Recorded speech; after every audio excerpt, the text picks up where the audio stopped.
yaitu Bishr Ibnul Harith. Nah, ini Bishr Ibnul Harith ini yang dikenal dengan Bishr Al-Hafi. Nah, kenapa disebut Al-Hafi? Karena semenjak beliau tobat menelusuri jalan suluk untuk menuju kepada Allah Subhanahu wa taala, beliau tidak pernah lagi mau pakai alas kaki. Jadi beliau tinggalkan itu alas kaki, mau musim dingin, mau musim panas, mau jalan di padang pasir, mau jalan di tanah, di bebatuan, beliau tidak pernah mau lagi memakai alas kaki. Jadi kakinya dibuka, makanya dipanggil Bishr Al-Hafi. Ada satu riwayat, tapi nanti tolong ditahqiq dulu dalam kitab Tobaqat. Ada Tobaqat Sufiyah. Di Sitin kita punya maktabah, ada itu kitab Tobaqat Sufiyah. Ada salah satu ahli sufi, kalau nggak salah dulu Anda pernah dengar Bishr Al-Hafi. Ini sebab taubatnya adalah karena doa ibunya. Nah, sebab taubatnya karena doa ibunya. Jadi Bishr Al-Hafi ini, insya Allah tidak salah dia. Kalau bukan dia berarti sufi yang lain. Nanti kita tahqiq saja. Jadi masa mudanya itu ya suka hura-hura, jauh dari ibadah, jauh dari zikir, suka hura-hura. Kalau pulang ke rumah tuh nggak pernah nggak mabuk. Kalau pulang terus selalu dalam keadaan sakral. Pulang ke rumah dalam keadaan sakral, pulang ke rumah dalam keadaan sakral. Ya, ayahnya udah meninggal dunia, meninggalkan sejumlah harta. Harta itu digunakan untuk foya-foya, untuk hura-hura. Setiap malam main judi, menenggak minuman keras, pulang dalam keadaan mabuk. Tapi dia beruntung, dia punya seorang ibu yang solehah. Nah, beruntungnya Bisri punya ibu yang solehah dan sabar. Setiap malam anaknya pulang, dia bukain pintu untuk ibu. Ibunya sholat tahajud malam, dia bukain pintu untuk ibu. Dia tuntun anaknya, dia taruh di tempat tidur, dia bukain sepatunya. Anak itu dalam keadaan mabuk ya Pak. Gak pernah dia sumpahin anaknya. Tapi ditaruh itu anak di tempat tidurnya, di kamarnya, di ibu sujud kepada Allah, minta kepada Allah supaya anaknya dapat taufik dan hidayah, supaya anaknya menjadi anak yang baik. Nah, ini kesabaran seorang ibu ya Pak. Nah, dan itu terjadi bukan sehari dua hari, bukan sebulan dua bulan, beberapa tahun seperti itu. Tapi ibunya sabar. Dia nggak pernah mendoakan kejelekan buat anaknya, caci maki anaknya, enggak. Dia kasih nasihat anaknya, tapi yang paling penting dia selalu mendoakan anaknya setiap tahajudnya. Nah, itu yang nggak pernah, yaitu dilupakan sini. Malam sambut anaknya mabuk, dia nangis, dia taruh anaknya, diminta sama Allah. Jadi kalau orang sekarang bilang ini nangis ini sampai gimana ya, ngereng, udah pokoknya minta sama Allah, nggak mau berhenti minta sampai anaknya betul-betul dapat taufik hidayah. Singkat cerita, masa yang ditunggu tiba. Suatu hari Bisri ini sedang jalan dalam keadaan mabuk, kemudian menemukan secari kertas yang di situ ada tulisan Bismillahirrahmanirrahim. Secari kertas ada di jalanan, udah diinjak-injak orang, berdebu, kotor. Dia ambil ya ikhwan, sambil dia marah-marah. Dia marah-marah, siapa ini yang buang nama Allah di jalanan? Siapa ini yang ngotori nama Allah di jalanan? Padahal lagi mabuk nih. Nah, tapi ngelihat nama Allah di apa namanya, ada situasi sedemikian rupa dan nggak terima. Nah, kemudian itu sekali kertas tadi, sambil dia marah-marah, ngegerutuk, marah-marah sama orang yang buang, dia bawa pulang ke rumah.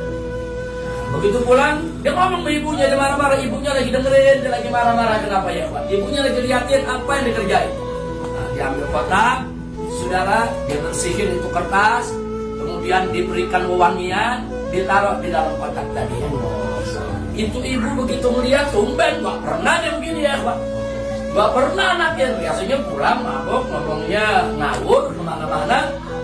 Tapi malam itu ibunya lihat, ini pintu hidayah. Ibunya lihat, ini pintu hidayah. Oh, ibunya gak mau sia-siakan ya Pak. Begitu si anaknya tidur, ibunya tahajud minta kepada Allah supaya hidayah ini tidak lari dari anaknya. Nah, di saat yang sama si anak mimpi ya Pak. Mimpi si anak, apa yang dia mimpi? Dia mimpi ketemu seseorang dalam bentuk yang begitu indah, yang bagus. Entah siapa yang ditemuinya ya Ewan. Nah, terus dia mendengar suara dalam mimpinya, dikatakan, ya Bisri, engkau sudah memuliakan, mengagungkan, mensucikan nama Allah. Niscaya Allah akan mensucikan dan memuliakan. Cuma itu aja dia dengar dalam mimpinya Ewan. Kaget, dia bangun dari tidurnya.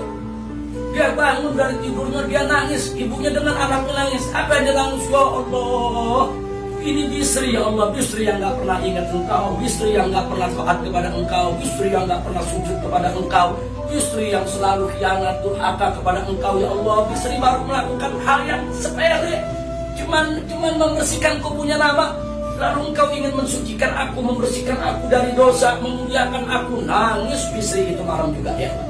Dan itu malam juga, pagi itu juga, subuh itu juga ya ikhwan. Bisri ambil wudhu, bersihkan diri, sholat. Dan ibunya lihat itu, ibunya nangis melihat anaknya seperti itu ya. Jadi ibunya bilang ini hidayah.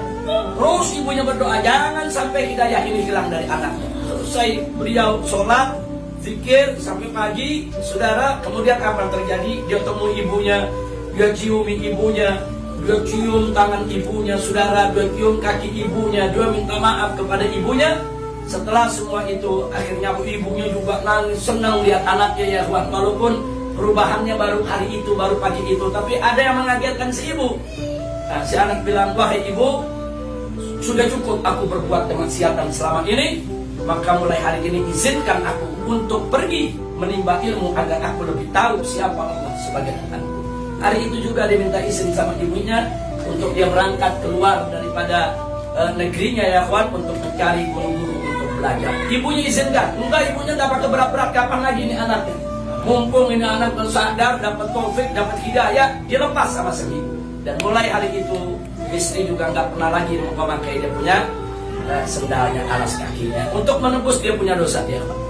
Nah, dia mau tunjukkan dirinya, yaitu serendah-rendah dia punya diri di hadapan Allah Subhanahu wa Ta'ala. Dan akhirnya kemudian setelah sekian lama istri itu hilang, setelah lama sekian lama ibunya mendengar, saudara, ada seorang alim, saudara, yaitu waktu lagi haji itu kalau tidak salah ketemu, anaknya sudah berubah menjadi orang yang alim, orang yang tawadu, menjadi wali, nggak sembarangan. Inilah Bisri Al-Hafi.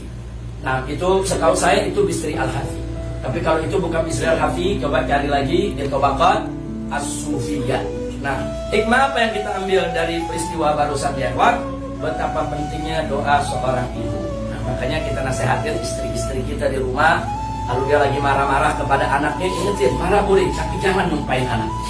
Marah boleh, tapi jangan keluar kata-kata yang menjadi kutukan buat si anak. Karena doa ibu ini kan luar biasa, 3 kali lebih kuat daripada doa bapak. Dan ini bukan hanya untuk ibu, untuk bapak juga begitu. Silakan marah-marah, silakan. Marah ke anak silakan, pukul anak boleh di tempat-tempat yang tidak melukai, kita setrap, kita hukum silakan. Tapi jangan keluar kata-kata yang menjadi kutukan buat si anak. Umpamanya kadang-kadang orang tua dan nyebut anaknya anak setan kau, anak iblis kau, nggak boleh. Nggak boleh. Nah kalau kebenaran dia keluarkan kata-kata itu, percis pintu langit lagi terbuka, Allah terima. Akhirnya anaknya betul-betul jadi anak setan, anak iblis, kan yang rugi orang tuanya ya. Jangan. Jadi belajar bagaimana kita marah kepada anak, tapi tetap kita kontrol. Nah, apalagi kalau bisa marah sambil doain, anak pinter lo.